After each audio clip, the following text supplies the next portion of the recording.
Students, hello learner के YouTube channel पर आपका स्वागत है।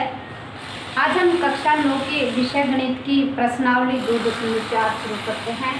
प्रश्नावली 2.4 में हमारे पास पहला सवाल है, बताइए कि निम्नलिखित में से किस बहुपद का एक गुणनखंड x + 1 है। तो हमारे पास बहुपद है x³ + x² + x + 1। ये बहुपद है। इस बहुपद का गुणनखंड x + 1 है या नहीं है, ये बताना है। तो यहाँ जो भी हमारे पास गुणनखंड दिया हुआ है उस गुणनखंड को हम 0 के बराबर करेंगे और वहाँ से x का मान निकाल करके इस बहुपद में रखेंगे। तो हम क्या करते हैं, यहाँ x + 1 गुणनखंड दे रखा है तो x + 1 बराबर क्या करते हैं, 0 करते हैं। यदि x + 1 बराबर 0 और यहाँ से जो x का मान आएगा वो इस बहुपद में रखने पर 0 मान प्राप्त होता है, तो हम कहेंगे कि इसका एक गुणनखंड है।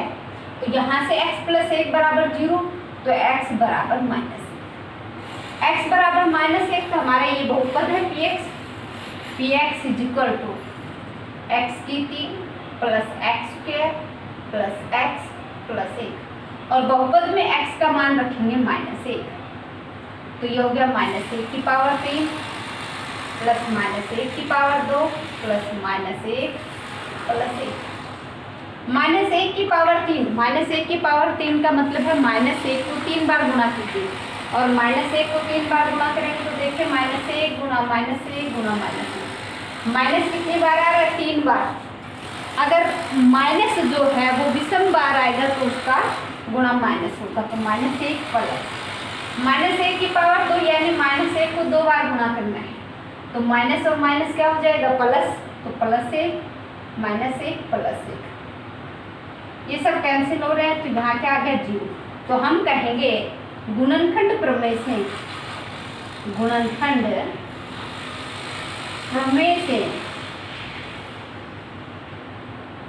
x + 1 बहुपद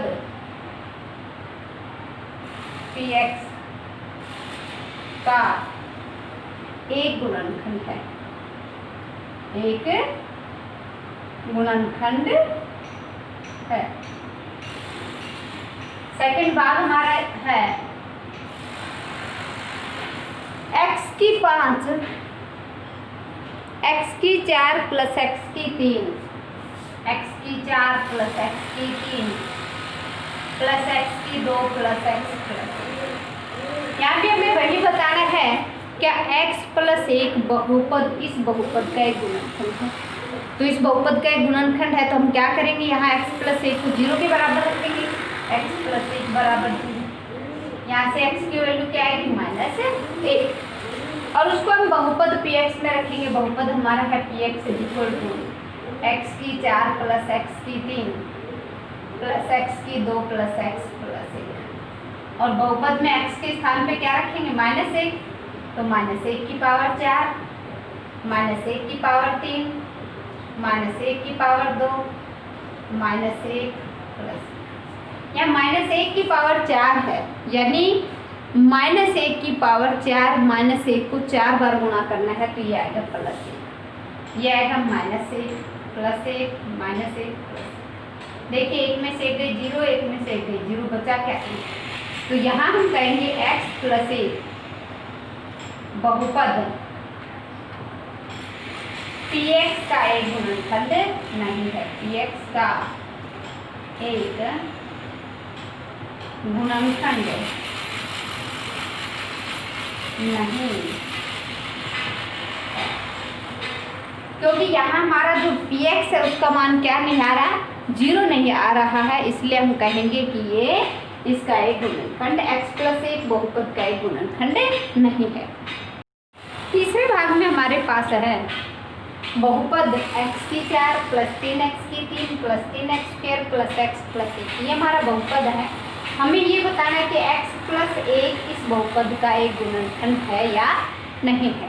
तो देखिए वही प्रक्रिया हमें करनी है, x + 1 बराबर 0, यहाँ से x की वैल्यू आएगी -1।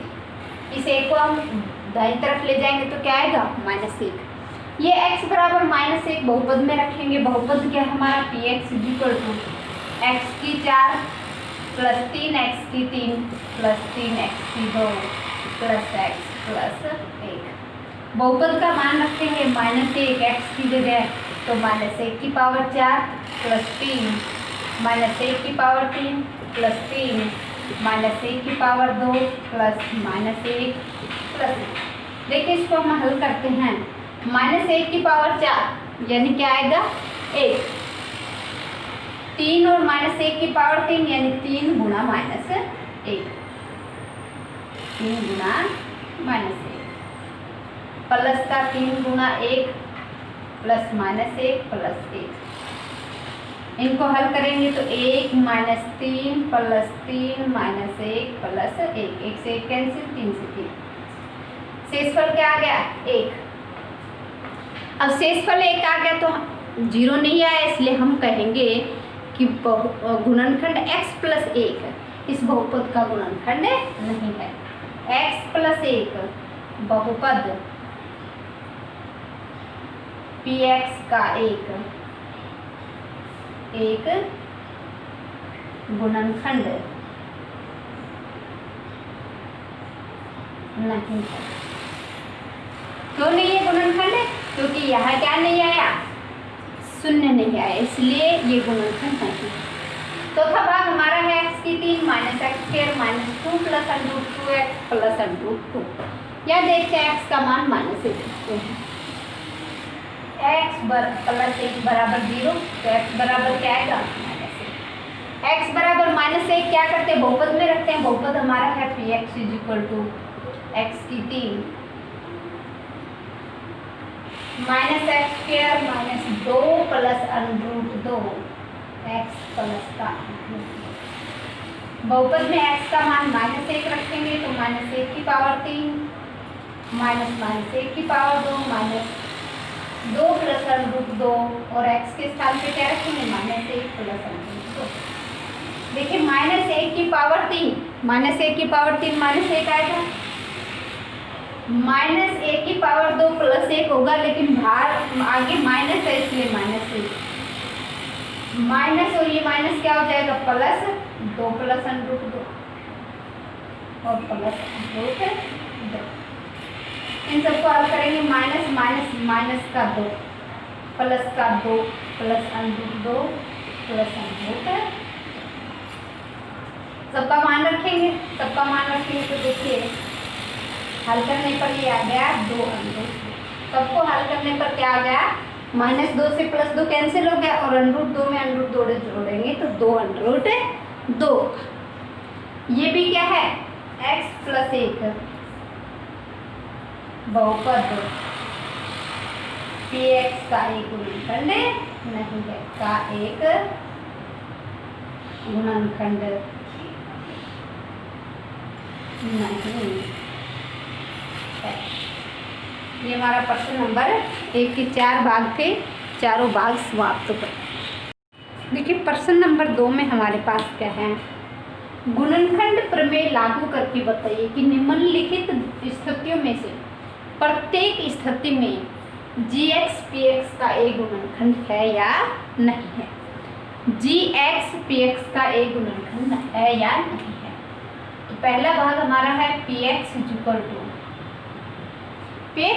टू हमारे पास दिया हुआ है 2x की 3 प्लस एक्स स्क्वायर, 2x की 3 plus x square minus 2x minus 1।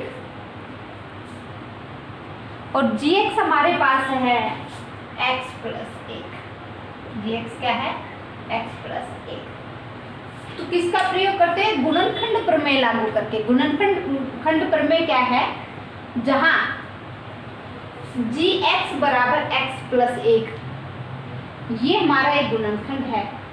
तो ये इस गुणनखंड को क्या करेंगे हम, क्वेश्चन नंबर 1 की तरह ही 0 के बराबर रखेंगे और 0 के बराबर रख करके वहां से x की वैल्यू निकाल करके और यहाँ px में रखेंगे। तो देखिए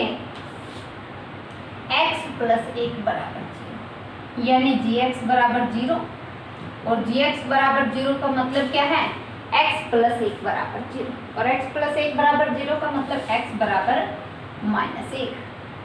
x बराबर -1 बहुपद px में रखेंगे तो p minus 1 is equal to 2 minus 1 की पावर 3 प्लस माइनस 1 की power 2 minus 2 into minus 1 minus 1। इसको हल करेंगे, देखिए 2 माइनस 1 की पावर 3, माइनस 1 को 3 बार गुणा करेंगे तो माइनस 1 आएगा, तो गुणा माइनस 1 प्लस माइनस 1 की पावर 2 1 होगा, माइनस को 2 को माइनस 1 से गुणा करेंगे तो प्लस 2 तो माइनस 1। ये हो गया माइनस 2 प्लस 1 प्लस 2 माइनस 1। तो देखिए 1 से कैंसिल, 2 से 2 कैंसिल, क्या आ गया px का मान 0, यानी p माइनस 1 क्या आ गया 0। तो हम यहाँ लिखेंगे गुणनखंड प्रमेय से gx px का एक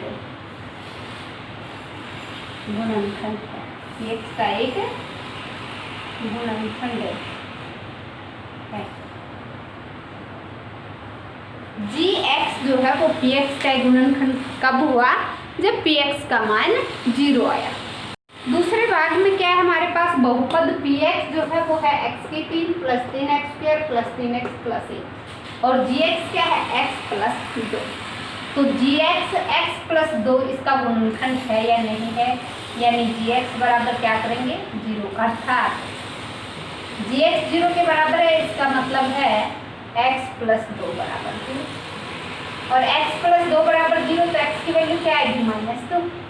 x बराबर -2 किसमें रखेंगे, px में रखने पर, तो x बराबर -2 p -2, x के स्थान पे क्या रखेंगे -2, तो -2 की पावर 3 प्लस का 3 -2 की पावर 2 प्लस 3 इंटू -2 प्लस 3, यानी जहाँ जहाँ भी x था उसके स्थान पे हमने क्या रख दिया है -2 रख दिया है। ये हो गया है -2 की पावर 3, -2 की पावर 3 का मतलब है -2 गुणा -2 गुणा -2, यानी माइनस माइनस माइनस तो क्या होगा -2 दूनी 4, 4 दूनी 8, ये हो गया माइनस का 8 प्लस का 3 गुणा का 4 प्लस का 3 गुणा -2 प्लस 3, ये हो गया -8 प्लस का 12 -6 प्लस का 1। दोनों माइनस माइनस एक साथ करेंगे तो -14 और ये होगा प्लस का 13, तो बच गया -14 प्लस 13 बराबर -1, जो किसके बराबर नहीं है 0 के बराबर नहीं है। तो यहाँ लिखेंगे गुणनखंड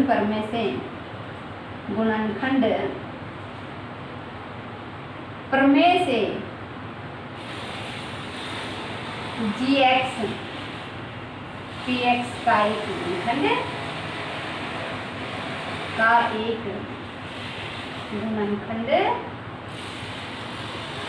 नहीं है। क्यों, क्योंकि px की वैल्यू क्या नहीं आई है 0। यदि px की वैल्यू 0 होती तो हम कह सकते थे कि gx px का एक गुणनखंड है, लेकिन यहाँ px की जो वैल्यू है वो 0 के बराबर नहीं आई।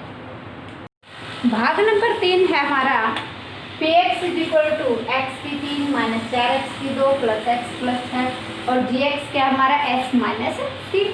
तो हमें क्या करना है, gx को 0 के बराबर लाना है, रखना है, तो gx इज इक्वल टू 0, इसका मतलब है x प्लस, तो x माइनस 3 बराबर 0, x माइनस 3 बराबर 0, तो x की वैल्यू यहाँ से क्या हुई 3, इसको किस में रखेंगे px में रखेंगे, x बराबर 3 को px में रखने पर देखिए इसको px में रखेंगे, यानी p3 इज इक्वल टू 3 की पावर 3 माइनस 4 गुणा का 3 की पावर 2 प्लस 3 प्लस 6, 3 की पावर 3, 3 की पावर 3 का मतलब है 3 को 3 बार गुणा कीजिए, 3 को 3 बार गुणा करेंगे तो 3 गुणा 3 गुणा 3, 3 तिया 9 और 9 तिया 27, तो ये हो गया है 27 माइनस का 4 गुणा 9 प्लस 3 प्लस 6, ये हो गया 27 माइनस 36 प्लस का 3 और 6 9, 27 में 9 जोड़ेंगे तो 36 माइनस 36 और 36 में से 36 गया तो क्या आ गया 0। अब कहेंगे गुणनखंड प्रमेय से जी एक्स पी एक्स का एक गुणनखंड है। जी एक्स पी एक्स का एक गुणनखंड है। क्या है? जी एक्स पी एक्स का एक गुणनखंड है। ये हमारा प्रश्न नंबर 2 था, उसके 3 भाग थे, तीनों ही भाग समाप्त हो गए। प्रश्न नंबर 3 है हमारा, के का मान ज्ञात कीजिए जबकि निम्नलिखित स्थितियों में से प्रत्येक स्थिति में x माइनस 1 पी एक्स का एक गुणनखंड है। ये हमारे पास पी एक्स है, इसका एक गुणनखंड x माइनस 1 है, तो के का मान ज्ञात कीजिए। देखिए, जब x माइनस 1 इसका गुणनखंड है तो x माइनस 1 को किसके बराबर रखेंगे? 0 के बराबर, और वहाँ से x का मान निकाल करके पी एक्स में x माइनस 1 पी एक्स का एक गुणनखंड है, का एक गुणनखंड।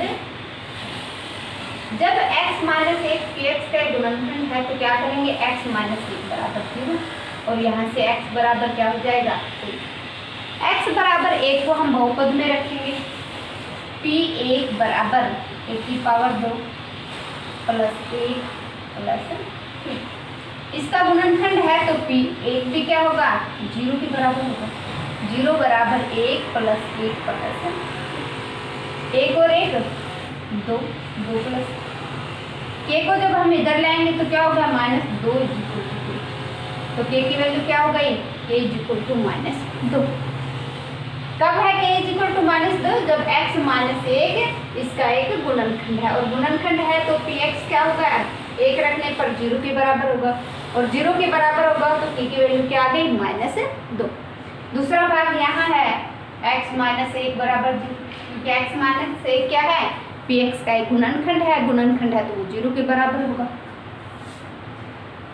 यहाँ से x बराबर क्या आएगा? 1। x बराबर 1 यहाँ रखेंगे, p1 बराबर 2 1 की पावर 2 प्लस k गुणा का 1 प्लस 2। जब ये गुणनखंड है इसका मतलब है px भी किसके बराबर है? 0 के बराबर है। px 0 के बराबर है तो p1 0 बराबर 2 प्लस का k प्लस k को मैं इधर ले आती हूँ, 2 प्लस √2 और बाहर क्या आएगा? -2 प्लस √2 को जब हम बाईं तरफ लाएंगे तो किसके हो जाएंगे? माइनस का, k पॉजिटिव, तो k -2 प्लस √2। प्रश्न नंबर 3 का तीसरा और चौथा भाग हमारे पास। तीसरा भाग देखिए कि x माइनस 1 इस बहुपद का एक गुणनखंड है। गुणनखंड है तो क्या करेंगे हम? x माइनस 1 बराबर 0, x का वैल्यू क्या आएगी? यहाँ से 1, p1 इक्वल टू k 1 की पावर 2 माइनस √2 गुणा का 1 प्लस का 1। जब ये px का गुणनखंड है तो px भी किसके बराबर होगा? 0 के बराबर, तो 0 बराबर k माइनस √2 प्लस का 1। यहाँ से k की वैल्यू निकालेंगे तो √2 हम बाईं तरफ लाएंगे तो √2 माइनस 1, k की वैल्यू क्या आ गई? √2 माइनस 1। चौथा भाग में भी क्या करना है हमें? x माइनस 1 को किसके बराबर रखना है? 0 के बराबर। 0 के बराबर रखेंगे तो यहाँ से x की वैल्यू क्या आएगी? 1 आएगी, उसको बहुपद px में रखेंगे। बहुपद px हमारा है कि x² माइनस 3x प्लस 3, तो p1 इक्वल टू k 1 की पावर 2 माइनस 3 गुणा 1 प्लस k।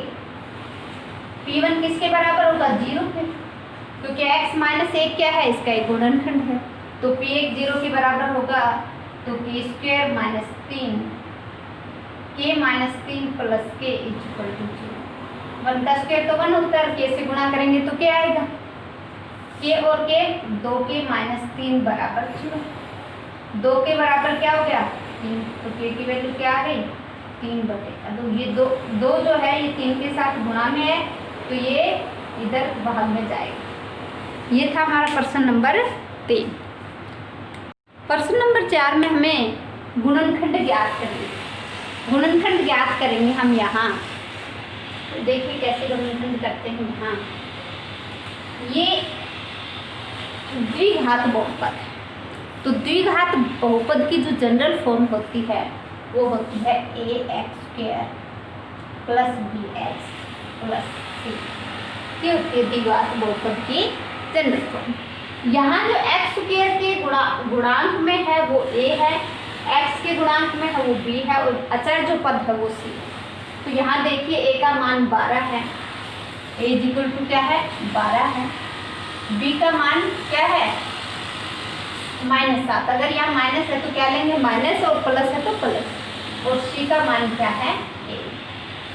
अब क्या करते हैं हम a और c का गुणा करते हैं। a और c का गुणा करेंगे तो देखिए क्या आएगा 12 गुणा 1 बराबर, और b की वैल्यू क्या है -। अब ऐसी दो संख्याएं लेंगे हम जिनको जोड़े तो -7 आए और गुणा करें तो 12 आए।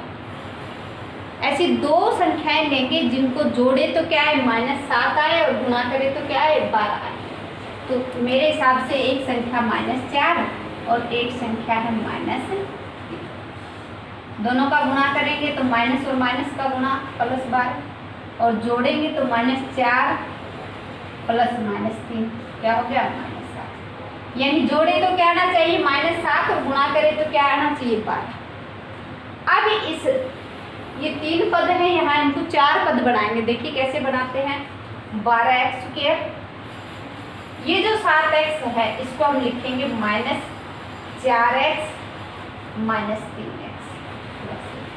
यानी जो हमारा बीच का जो पद है उसको हमने 2 पदों में विभक्त कर दिया। किन 2 पदों में -7 किस किस को जोड़ने पर आया था -4 और -3 को, तो -7 की जगह हमने लिख दिया -4x और -3x। अब देखिए इन दोनों में से 4 कॉमन आ रहा है और x कॉमन आ रहा है। कहाँ से आ रहा है 4, क्योंकि 4 के पहाड़े में 12 आता है, इसलिए यहाँ से 4 कॉमन लेंगे तो यहाँ बचेगा अंदर 3x -1।